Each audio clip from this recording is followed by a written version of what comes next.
Hi అండి. ఈ year సమ్మర్లో ఒక చిన్న ట్రిప్ ప్లాన్ చేసామండి, వైజాగ్ టు పలాస.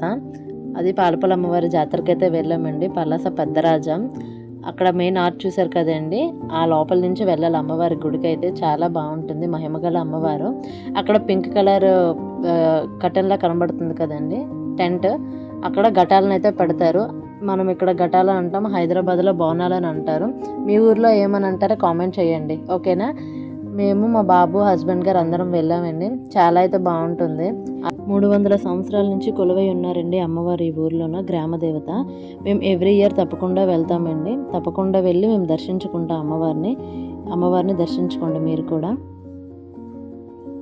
గుడి అయితే చాలా బాగుంటుందండి. అక్కడ చాలా మంచి గాలి వేసింది, అసలు ఎండని కూడా మాకు తెలియలేదు. చాలా బాగుంది. అక్కడ లంచ్ కూడా పెడతారండి. మార్నింగ్ 11 నుంచి స్టార్ట్ అవుతాయి భోజనాలు. ఆ ఊర్లో ఉన్న ప్రజలందరికీ పెడతారు. ఆ ఊరు వాళ్ళే కాదు, చుట్టుపక్కల ఉన్న ఊరు వాళ్ళందరూ కూడా వస్తారు. అమ్మ మహిమ తెలుసుకున్న వాళ్ళందరూ కూడా వచ్చి వాళ్ళ కోరికలు కోరుకుంటారు. చాలా మహిమగల అమ్మవారు.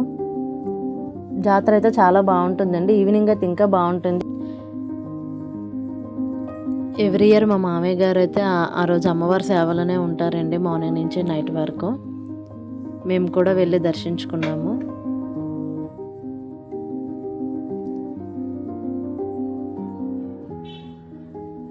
భోజనాలు కూడా చాలా బాగున్నాయండి. మేము భోజనాలు చేసి గుళ్ళో ఈవినింగ్ వరకు కూర్చున్నాం మేము. పాతపట్నం అమ్మవారు, ఇంకా నాగబంధం, మిగిలిన విగ్రహాలు కూడా చాలా బాగుంటాయి చూడడానికి. ఇది అమ్మవారి ఉయ్యాల. చిన్నపిల్లల్ని తెచ్చి అమ్మవారి ఉయ్యాల్లో వేస్తారండి. అక్కడ చేశాక మేము ఆ గుడి బ్యాక్ సైడే ఉన్నామండి ఈవినింగ్ వరకు. మంచిగా గాలేసిందని. ఇవే ఘటాలు. మార్నింగ్ నుంచి ఘటాలు ఎత్తుకున్న వాళ్ళు మార్నింగ్ నుంచి ఫాస్టింగ్లా ఉంటారండి. మెయిన్ ఈ జాతరలో మెయిన్ చూడవలసిందే ఇదే. వాళ్ళు దాసులు అనమాట. స్టార్టింగ్ నుంచి వీళ్ళే ఉంటారు. ఊర్లో ఏ జాతర అయినా ఏ పండగలైనా దాసులు మాత్రం కన్ఫామ్గా ఉంటారండి. మనకైతే ఇక్కడ టెంపుల్స్లో పంతులు ఉంటారు, కానీ అక్కడ దాసులే ఉంటారు. మనం ఇంట్లో చిన్నది ఏది చేసుకున్నా కూడా. ఈ ఇయర్ కూడా అలానే కమిటీ వాళ్ళు కూడా చాలా బాగా ఆర్గనైజ్ చేశారండి. ప్రతి ఒక్కరిని, లేడీస్ని అయితే చాలా బాగా ప్రొటెక్ట్ చేశారు. ఘటాలు ఎత్తుకున్న వాళ్ళందరూ ఊరేగింపుగా వెళ్ళి అమ్మవారికి సమర్పించుకుంటారండి. చుట్టుపక్కల గ్రామాల నుంచి కూడా తీర్థంలో పాల్గొంటారండి. చాలా సరదాగా గడుపుతారు. మీలో ఎంతమంది తీర్థానికి వెళ్ళారో ప్లీజ్ కామెంట్ చేయండి. అలాగే లైక్ చేసి సబ్స్క్రైబ్ చేసుకోండి ఫ్రెండ్స్.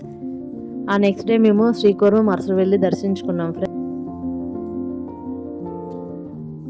అలాగే మీరు కూడా ఈ ఇయర్ సమ్మర్లో ఎక్కడికి వెళ్ళారో కామెంట్ చేయండి.